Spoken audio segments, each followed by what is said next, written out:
आपने मुझे अभी तक सब्सक्राइब नहीं किया है तो सब्सक्राइब कर दीजिए। प्लीज़ घंटी को भी दबा दीजिए ताकि आपको नए से नए वीडियो देखने को मिल सके।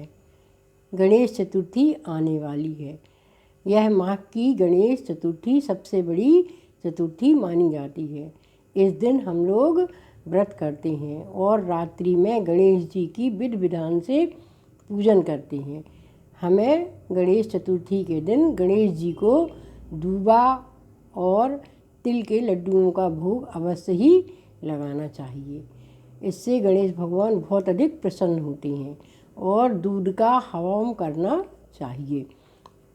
आज मैं आपको बहुत ही प्राचीन एक कहानी सुना रही हूँ।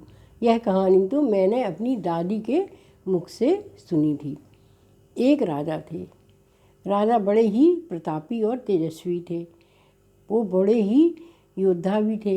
उन्होंने अपने पड़ोस के राज्य पर चढ़ाई कर दी और जैसा कि वो तो विद्वान थे ही और प्रतापी भी थे, तो उन्होंने अपने पड़ोस के राज्य को जीत लिया। उस पड़ोसी राज्य में एक राजकुमारी थी, बहुत सुंदर थी। तो राजा ने, जो राजा हार चुके थे, उन्होंने अपनी पुत्री का विवाह संस्कार राजा से कर दिया। तो राजा बड़े खुश हुए और उसको अपने संग रानी बनाकर ले आए। महल में आते ही बड़ी रानी को बड़ा दुख हुआ, क्योंकि राजा की पहले से भी शादी हो चुकी थी। अब तो बड़ी रानी को सौतिया डाह सताने लगा और उसने छोटी रानी को एक छोटे से अलग महल में रखवा दिया और राजा से हमेशा उसकी निंदा करती रहती। छोटी रानी जो आई थी वो बहुत सहनशील और बहुत अच्छी थी। वह थी गणेश जी की बहुत अनन्य भक्त। वह बचपन से ही गणेश जी की पूजा करती थी और 12 महीने के गणेश चौथ व्रत करती थी। बड़ी रानी कोई पूजा पाठ नहीं करती थी और वह राजा के हमेशा कान भरती रहती थी। राजा के वह कान हमेशा भरती रहती थी और कहती थी, देखो यह रानी हमेशा टोटका टिमरा करती रहती है, यह रानी हमेशा टोटका टिमरा करती रहती है। तो राजा भी सोचते थे कि हो सकता है इतना पूजा पाठ करती है, इसलिए हो सकता है कुछ करती हो, क्योंकि यह हारे हुए देश की राजकुमारी तो है ही, तो इसके मन में हमारे प्रति घृणा तो होगी ही। पर राजा उससे कुछ कहते नहीं थे। जब भी वो कहीं जाते तो वह पूछते कि आपके लिए कुछ लाएं, तो वह रानी कह देती, नहीं, हम मुझे कुछ नहीं चाहिए। और बड़ी रानी बहुत सारी लिस्ट बता देती कि ये लाना महाराज, हमारे लिए ये ले आना। तो राजा जो है बड़ी रानी के लिए हमेशा साज श्रृंगार का सामान वगैरह लाते थे। पर छोटी रानी कभी कुछ नहीं मांगती थी। एक दिन वह जा रहे थे तो उनका जो सेनापति था उसने कहा कि महाराज, छोटी रानी कुछ नहीं मांगती है, अतः अपन करें कि वो गणेश जी की बहुत पूजा करती है, एक सुंदर सी गणेश जी की प्रतिमा ले चलते हैं। तो राजा ने कहा ठीक है। तो वह सोनी के यहाँ गए और सोनी के एक सुंदर सी छोटी सी बहुत सुंदर गणेश जी की प्रतिमा ले आए और उन्होंने उस प्रतिमा को रानी को भेंट स्वरूप दे दिया। रानी बड़ी खुश हुई।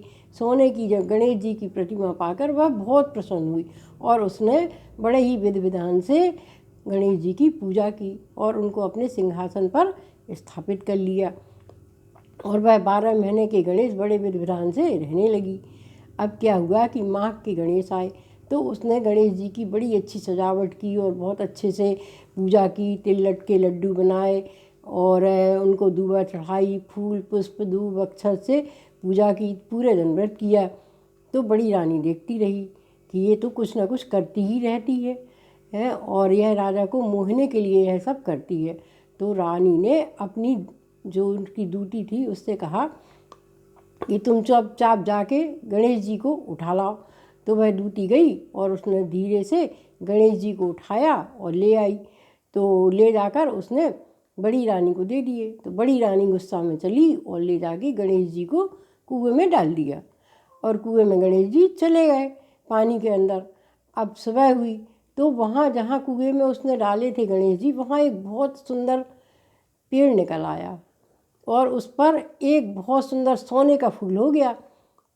तो सब राजा ने कहा कि अरे, ये सुबह सुबह इतना सुंदर पेड़ निकल आया और इसमें इतना सुंदर सोने का फूल निकल आया। तो राजा ने सबसे कहा कि जो है जाओ उस फूल को तोड़ के लाओ। तो सब सेनापति गए, किसी ने उस फूल को नहीं तोड़ पाया। वजीर गया, उसने भी नहीं तोड़ पाया। बड़ी रानी बड़े उससे बोली, मैं जा रही हूँ महाराज, मैं उस फूल को तोड़ के ला रही हूँ। और वह बड़ी रानी भी गई तो वह भी नहीं ला सकी। अब राजा ने कहा क्या किया जाए। राजा ने कहा कि छोटी रानी को बुलवाया जाए। तो छोटी रानी तो बड़ी दुखी थी, क्योंकि उनके गणेश जी तो चोरी चले गए थे। पर राजा की आज्ञा का वह पालन तो करना ही पड़ता है, इसलिए वह राजा की आज्ञा का पालन करने के लिए पहुंच गई। और उसने जहाँ से वो सोने का फूल देखा तो वो समझ गई कि ये तो हमारे गणेश जी हैं। तो उसने तुरंत अपने साड़ी का पल्लू लिया और उस तरफ फैला दिया फूल की तरफ, और जय गणेश जय गणेश जय गणेश जय गणेश का मंत्र उच्चारण करने लगी। तो जैसे ही उसने गणेश जी का मंत्र उच्चारण किया तो वह फूल ऊपर से गिरकर और रानी की गोदी में आ गया, और गोदी में आते ही वह गणेश जी के रूप में प्रकट हो गया। तो जैसे उसकी गणेश थे सोने के, वैसे ही वो मूर्ति आ गई, बन गई। तो राजा को बड़ा आश्चर्य हुआ। तो राजा ने छोटी रानी से पूछा कि इस गणेश की प्रतिमा को कुएं में कैसे पहुंच गई। तो रानी कहने लगी, हमें नहीं मालूम है, हमें तो ये मालूम है कि रात में कोई हमारे गणेश जी को उठाकर ले गया था। तो राजा ने सबसे पूछा, उस दासी को बुलाया जो दासी लेकर गई थी। तो उसने अपने गुनाह को कबूल कर लिया। वह कहने लगी, हाँ, बड़ी रानी के कहने पर मैं ये गणेश जी छोटी रानी के महल से चुरा कर लाई थी, और मैंने यह मूर्ति बड़ी रानी को दे दी थी। तो बड़ी रानी से राजा ने पूछा, तो बड़ी रानी बोली, हाँ, इसकी इतनी अधिक पूजा पाठ करने से मुझे बड़ी ईर्ष्या होती थी कि यह राजा को अपने बस में न कर ले, इसीलिए मैंने गणेश जी को कुएं में डाल दिया था।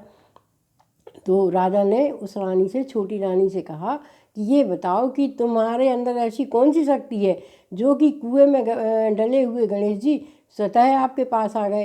तो उसने कहा, महाराज, हम तो कुछ नहीं जानते, हम तो सिर्फ 12 महीने के गणेशों का व्रत करते हैं, सिर्फ गणेश चतुर्थी आती है उसका व्रत करते हैं। और आज रात में, कल रात में थी माघ की संकटा गणेश की पूजा, तो मैंने बड़े विधि विधान से गणेश जी की पूजा की थी, और मैं सारे दिन व्रत भी रही थी। लेकिन रात में मेरे गणेश जी चोरी हो जाने की वजह से मैं रात भर गणेश जी का हवन पूजन करती रही और उन्हीं का ध्यान करती रही। उन्हीं के ध्यान करने से आज हमारे पास हमारे गणेश जी फिर से प्रकट हो गए हैं। तो राजा ने कहा कि ठीक है, अपने शहर में ढिंढोरा पिटवा दिया कि सब लोग 12 महीने के गणेशों का व्रत करें, और जो 12 महीने के गणेशों का व्रत ना कर सकें वो 4 महीने के मन गणेश का व्रत करें, और जो 4 महीने का भी मन गणेश का व्रत ना कर सके वो माह के गणेश का व्रत करें। इस तरह से उस रानी को अपने गणेश जी मिले, और राज्य में बड़ा धन धान खूब अच्छा हो गया, राज बड़ा सुखी हो गया। राजा भी छोटी रानी को चाहने लगे और दोनों बड़े प्रेम से रहने लगे। जैसे कि गणेश जी महाराज ने छोटी रानी के संकट हरे, वैसे सबके हरण करें। जय गणेश जी महाराज की, धन्यवाद।